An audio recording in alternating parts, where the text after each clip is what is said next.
According to the Gospel of Luke, Jesus had not said a word since his initial interview with Pilate. However, on the road to Calvary, he breaks his silence to address a group of women who were following him. It probably doesn't surprise you to know that, given his emphasis on women, Luke is the only gospel author to record this encounter. In fact, more than half the words Luke records Christ saying on the day of his death are addressed to these women. Christ turned to them and said, "Daughters of Jerusalem, do not weep for me."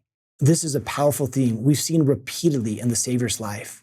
When he's going through difficult times, he turns outward to help others. When Jesus fasts for 40 days and is tempted by the devil, he sends angels to go help John the Baptist. When Jesus was discouraged because of the death of John the Baptist, he wanted to be alone, but instead he fed the 5,000. Before entering Gethsemane, Christ prayed for others. And now when Jesus is walking to the cross, he stops to comfort a group of women. When Jesus is being nailed to the cross, he'll say, "Father, forgive them, for they know not what they do." As Elder David A. Bednar said, throughout his mortal ministry, and especially during the events leading up to and including the atoning sacrifice, the Savior of the world turned outward.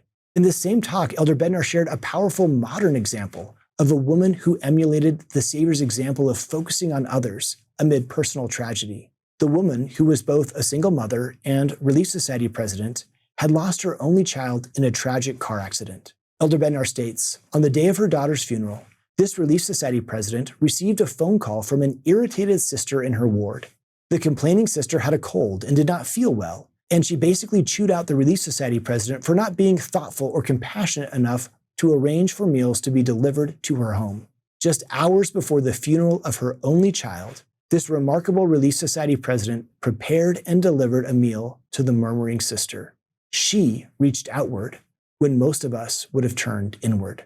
As we strive to emulate the Savior's example, we can be enabled through Jesus to reach out to others, even in our own difficult circumstances. To see more videos like this one, simply search Seeking Jesus.